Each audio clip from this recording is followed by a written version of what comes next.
So, ayan guys, ang lakas ng hangin dahil change of season na dito guys, from winter to summer na. Normally nangyayari yan, may mga malalakas na hangin na akala mo bagyo, may parang buhawi. Tapos pagdating ng gabi, meron yung pakulog at pakidlat guys. Hi guys! Welcome back to our channel, or from Vlog sa Nepal. So yun guys, Happy Nepali New Year! So New Year dito sa Nepal guys, year 2081 na. So super advanced ng kanilang kalendaryo dito. Ilang years din na sa atin, 2024, pero sa kanila 2081 na. So ayun, wala naman halos ditong ganap kapag New Year guys, kasi parang yung mga paputok mas makikita nyo mas marami yan kapag tihar, pero meron naman mga nagpapaputok katulad ng mga hotel guys, ayan, mga sikat na hotel, yung mga medyo malalaking hotel dito na may mga restaurant, ayan, dun sila may mga fireworks. So meron din naman yung may mga events sila, meron mga free concert. Doon nila gagawin yung pa-fireworks o kaya simpleng kantahan lang. May mga na-invite na mga Nepali na singer, mga iba komedyante, ayun. Katulad ng nangyari sa Narayani River kagabi, merong cultural show. May mga singer din doon guys, tapos may comedian, tapos nagtayo sila ng mela, yung parang mga food stall. So, may mga na-invite sila na ilang mga resto doon na pagbibilhan ng pagkain. Though meron ng mga maliliit na store sa tabi-tabi, pero ayun, may ilan doon katulad ng mga momo, ayan, nagbebenta sila ng momo, chow mein, syempre, na normal na mga pagkain, yun lang naman yung mabenta lagi. Tapos yung kanilang set na parang may meat, tapos may pa-price, ayan, tapos may achar, may pickle sila sa isang plate na yon. So, ganun. Yung meat nila is, guys, yung kambing. Meat ng kambing.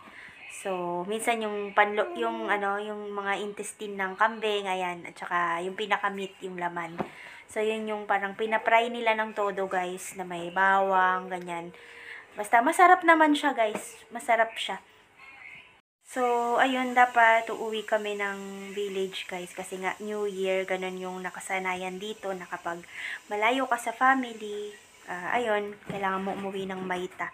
Pero hindi kami natuloy, kasi sa hindi inaasahan na naman pangyayari guys, eto, kung nakikita nyo to si Rishika, diba last time na share ko sa inyo na nagkaroon siya ng bulutong. So, pang 2 weeks niya na ngayon, more than 15 days na ayun, totally magaling naman na yung kanyang bulutong. Kumbaga, wala na yung mga scab-scab. Nag-whiten na siya, guys. Pero meron pa rin mga siguro 2 peraso na meron pa yung parang itim. Hindi ko alam kung anong tawag doon eh. Yung patuyo na, may ganun pa. Pero, yun nga, totally heal na siya. Pero, yung masamang balita, nung nakaraang araw, doon ko nalaman na nahawa na si Ria, guys. So, ay, napanood ko yung yung isang clip na nagsasabi na hindi naman daw pala totoo na yung pagpagaling na yung chickenpox mahahawa yung bata, hindi daw ganun. Kumbaga sa una pa lang, yung second day pa nga lang daw, meron na daw yung virus na naipasa. Hindi pa lang daw active yung virus na yun sa katawan nung nahahawaan, kasi nasa incubation period pa daw siya. Yun yung sabi ng pedya na napanood ko. So, parang mag-e-effect lang yung virus yun sa kanya after mga 10 days. So, sakto guys, yun nga, after ilang days, yun, nahawa si Ria guys. So, kahit iwasan ko naman, since nandito kami sa iisang bahay guys, hindi na nga kami naglalabas. And hindi mo rin naman maiwasan na magtabi sila, kasi nga, mga bata, naglalaro, hindi naman makapaglaro ng mag-isa lang. So, kailangan nilang maglaro ng sabay. Yan, hindi ko rin maiwasan. Syempre, busy din ako sa iba.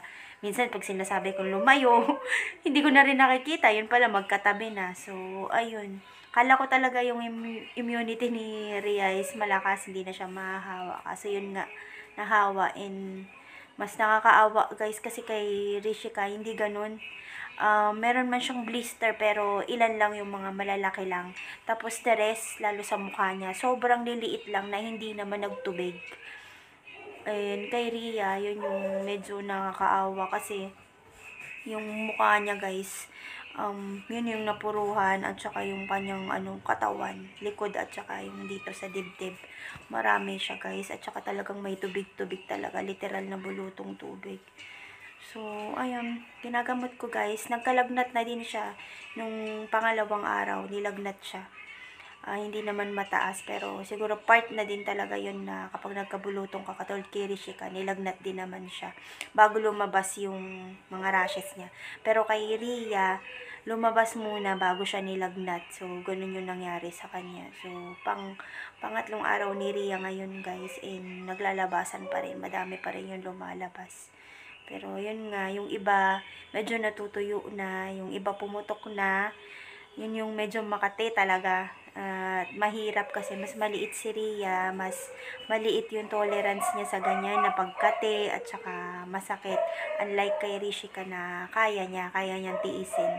At saka hindi naman ganun karami sa kanya, kaya siguro hindi rin ganun yung reklamo niya unlike kay Ria.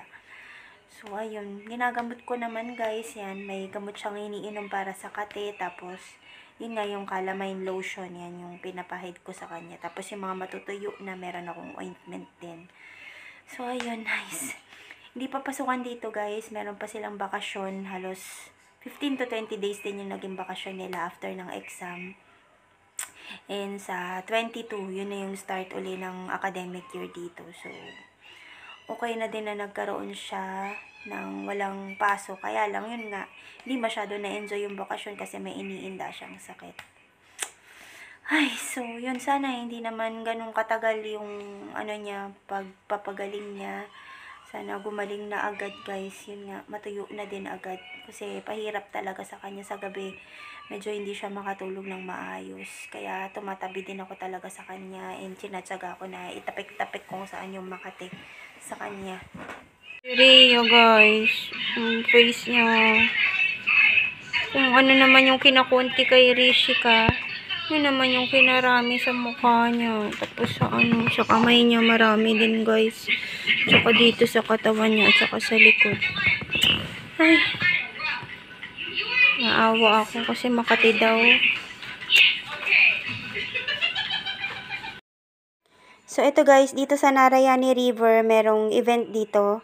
Mag-start na sila. So, ayan, meron daw silang pa-concert doon sa may gilid. Ayun, kung nakikita niyo yung may ilaw-ilaw. So, yan. Yan yung itsura dito sa Narayani Riverside. And, ayun, may pa-concert sila. Free concert yan. Meron din daw mga magpe-perform na mga singer. Tapos, may na-invite din sila atang ilang mga Nepali comedians. Yan. Magpapatawa siya mamaya daw. Tapos, ayan, sa gilid-gilid, mga yan guys, mga food stall. So, mga resto, mga na-invite na mga piling mga restaurant, hotel or restaurant na, ayan, para dyan bibili yung mga tao na magugutom syempre, pero meron naman mga maliliit na store dyan sa gilid. So, syempre, the normal, yan, yung mga siniserve nila is may mga momo, ayan, tapos meat, ayan. Tapos, ito yung mga tao, guys, na nandoon. Actually, nag-start na yung event. So, may kumakanta na dyan, guys. So, kailangan ko lang i-mute kasi alam nyo na.